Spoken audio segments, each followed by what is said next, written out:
Welcome back to the channel. दोस्तों, videos पे काफ़ी कमेंट्स आ रहे थे कि सर आईटीआर तो हमने फाइल कर दिया, लेकिन इनकम टैक्स डिपार्टमेंट ने हमें सेक्शन 139(9) में इंटीमेशन भेजा है, आपका जो रिटर्न है वो डिफेक्टिव कर दिया गया है। अब दोस्तों आज के वीडियो में हम लोग देखेंगे कि आपका जो आईटीआर है इनकम टैक्स डिपार्टमेंट ने डिफेक्टिव क्यों किया है और कौन कौन से रीज़न है जिसकी वजह से आपका जो आईटीआर है वो इनकम टैक्स डिपार्टमेंट ने डिफेक्टिव कर दिया है, और आपको जो ऑनलाइन रिप्लाई कैसे सबमिट करना है, या आपको यस करना है या आपको नो करना है, यानी कि अग्री करना है या डिफेक्ट से डिसएग्री करना है, उसका भी हम लोग रीज़न देखेंगे। और आपको करेक्ट ऑनलाइन रिप्लाई कैसे फाइल करना है वो भी हम लोग वीडियो में आज पूरा देखेंगे। तो दोस्तों वीडियो को कंटिन्यू करते हैं। पहले हम लोग देख लेते हैं कि आपका जो आईटीआर है डिफेक्टिव कौन कौन से रीज़न की वजह से हुआ है। अब दोस्तों हम लोग देख लेते हैं कि कौन कौन से रीजंस है जिसकी वजह से आपका आईटीआर डिफेक्टिव हुआ है।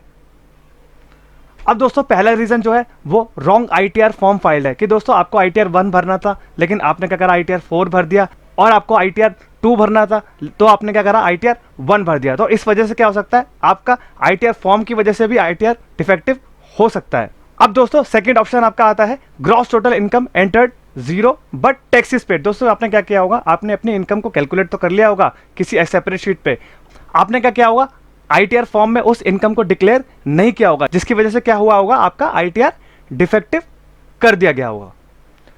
अब दोस्तों तीसरा ऑप्शन आता है आपका TDS credit taken but income respect to TDS is omitted, यानी कि दोस्तों आपने टीडीएस तो ऑफर कर दिया रिफंड के लिए, लेकिन आपने क्या करा जिस इनकम पे टीडीएस कटा था वो आपने इनकम्स के कॉलम में दिखाई नहीं, उसकी वजह से क्या हुआ आपका डिफेक्टिव आईटीआर कर दिया गया।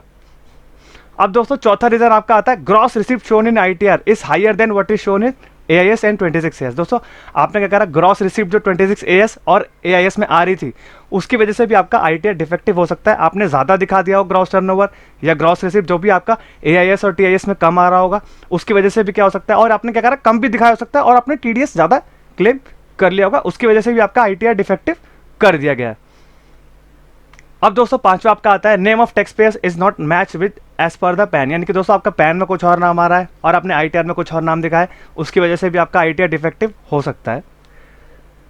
दोस्तों सिक्स्थ आपका आता है income shown as business and profession but no figures in profit and loss and balance sheet is shown. दोस्तों सपोज करिए आपने आईटीआर 3 भरा है और आईटीआर 3 भरने के बाद लेकिन 2 कॉलम्स आते हैं, आपका प्रेजेंटिव भी आता है और आपका profit and loss and balance sheet भी आता है। तो दोस्तों आपने अगर अपने बिजनेस एंड प्रोफेशन की इनकम दिखाई है और आपने क्या करा है प्रेजेंटिव टैक्सेशन का ऑप्ट नहीं किया है और आपने उसके अलावा प्रॉफिट एंड लॉस में कोई फिगर नहीं दिखाया है, बैलेंस शीट में कोई फिगर नहीं डाला है, तो दोस्तों उसकी वजह से भी आपका आईटीआर डिफेक्टिव हो सकता है। तो दोस्तों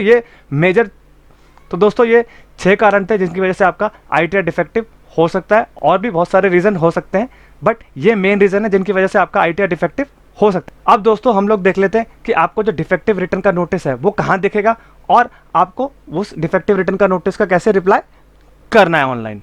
अब दोस्तों आपको सिंपली लॉगिन कर लेना है, आपको यहाँ पे जाना है व्यू आईटीआर स्टेटस में, यहाँ पे आप क्लिक करेंगे। अब दोस्तों यहाँ पर देखिए इनका जो रिटर्न हमने 29 जुलाई 2024 को ई वेरीफाई भी कर दिया था, और उसके बाद इनका जो 29 जुलाई को ही इनका क्या हुआ डिफेक्टिव रिटर्न का नोटिस इनको भेज दिया गया। आप यहाँ पे क्लिक करके भी अपना रिप्लाई सबमिट कर सकते हैं, और यहाँ से ना कर पाएँ तो सिंपली एक तरीका होता है पेंडिंग एक्शंस में जाएंगे, ई प्रोसीडिंग्स में जाएंगे।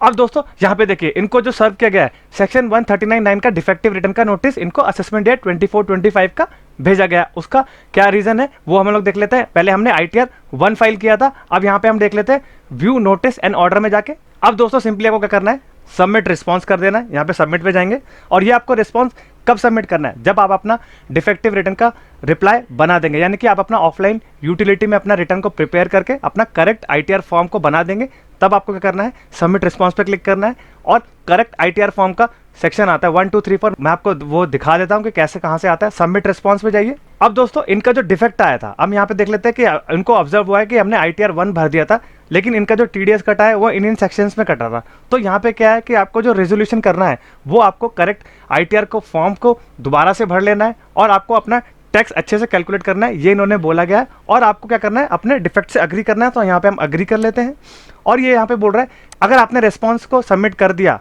तो आपको दोबारा सबमिशन के बाद मौका नहीं दिया जाएगा, और आपको क्या करना है यहाँ पे ऑफलाइन यूटिलिटी पे क्लिक करना है और यहाँ पे आपको आईटीआर का फॉर्म सेलेक्ट करना है, जो मैंने आपको पहले बताया था कि 1 2 3 4 आपको यहाँ से सबमिट करना है, करेक्ट आईटीआर फॉर्म भर लेना है। और सपोज करिए आप डिसएग्री करते हैं तो डिसएग्री करने का आपको यहाँ पे रीज़न देना पड़ेगा और यहाँ पे आपको टिक करना पड़ेगा और उसके बाद आपको यहाँ पे सबमिट का ऑप्शन आ जाएगा। तो सबमिट करेंगे, उसके बाद आपका ITR सबमिट हो जाएगा। और उसके बाद भी अगर इनकम टैक्स डिपार्टमेंट को लगता है कि आपका ITR डिफेक्टिव है, यानी कि कुछ और रीज़न की वजह से भी डिफेक्टिव हो सकता है, तो आपको री इंटीमेट किया जाएगा कि आपका जो ITR है वो डिफेक्टिव दोबारा से है, तो रीसबमिट करिए रिप्लाई को। तो आपको उसी अकॉर्डिंग आपका रिप्लाई सबमिट करना है। तो दोस्तों, अगर ये वीडियो इन्फॉर्मेटिव लगा हो तो चैनल को लाइक, सब्सक्राइब और शेयर करिए और बेल आइकन भी प्रेस कर दीजिए, जिससे मैं आपके लिए ऐसे ही इंपॉर्टेंट वीडियोस लेके आता रहूँ और आपको बताता रहूँ कि आपको अपने डिफेक्ट्स को कैसे सही करना है। I hope you like this video. Thank you very much and have a nice day.